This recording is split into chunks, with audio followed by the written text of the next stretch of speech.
في القلب مشاعر أخفيها قد أشرقت الشمس عليها عن خطط.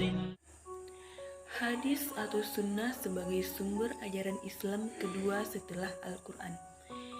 Jika dilihat dari segi periwayatan, hadis berbeda dengan Al-Quran, di mana setiap kali ayat-ayat Al-Quran turun, Rasulullah Shallallahu Alaihi Wasallam langsung memerintahkan penulis wahyu untuk menulisnya.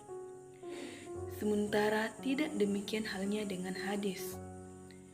Dari perbedaan tersebut, maka pada video ini saya akan membahas sejarah dan perkembangan hadis dari masa Rasulullah, sahabat, sampai tabi'in.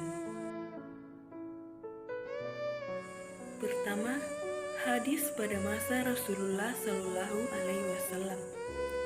Hadis pada masa ini dikenal dengan masa turunnya wahyu dan pembentukan masyarakat Islam.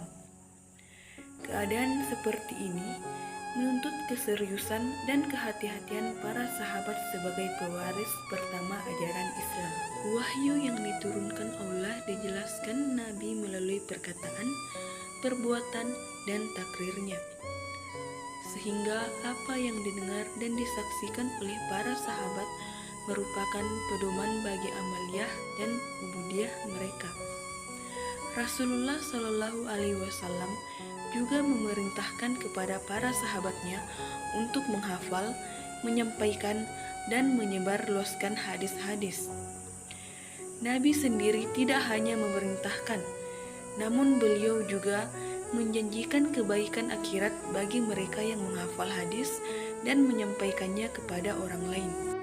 Hal itulah yang kemudian memotivasi para sahabat untuk menghafalkan hadis. Di samping para sahabat adalah orang Arab tulen yang mayoritas tidak bisa baca tulis. Namun demikian, mereka mempunyai kemampuan hafalan yang luar biasa, karena menghafal merupakan budaya bangsa Arab yang telah diwarisinya. Para sahabat juga dapat secara langsung memperoleh hadis dari Rasulullah Shallallahu Alaihi Wasallam sebagai sumber hadis. Tempat yang dijadikan Nabi dalam menyampaikan hadis sangat fleksibel. Terkadang hadis disampaikan ketika Nabi bertemu dengan sahabatnya di masjid, pasar, ketika dalam perjalanan, dan terkadang juga di rumah Nabi sendiri.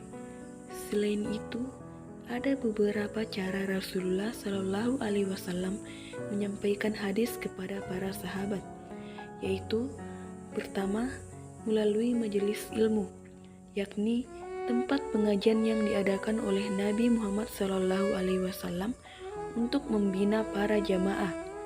Kedua, dalam banyak kesempatan Rasulullah Shallallahu Alaihi Wasallam juga menyampaikan hadisnya melalui para sahabat tertentu, yang kemudian disampaikannya kepada orang lain. Jika hadis yang disampaikan berkaitan dengan persoalan keluarga dan kebutuhan biologis, maka hadis tersebut disampaikan melalui istri-istri Nabi sendiri. Ketiga, melalui ceramah atau pidato di tempat terbuka. Misalnya, ketika menunaikan ibadah haji pada tahun 10 Hijriah, Nabi menyampaikan khutbah yang sangat bersejarah di depan ratusan ribu kaum muslim yang sedang melakukan ibadah haji. Isinya terkait dengan bidang muamalah, ubudiyah, siyasah, jinayah, dan HAM yang meliputi kemanusiaan, persamaan, keadilan sosial, keadilan ekonomi, kebajikan, dan solidaritas. Selain itu, juga adanya larangan dari Nabi untuk menumpahkan darah, larangan riba, menganiaya, dan juga perintah untuk menegakkan persaudaraan sesama manusia, serta untuk selalu berpegang teguh pada Al-Quran dan hadis. Respon sahabat dalam menerima dan menguasai hadis tidak selalu sama.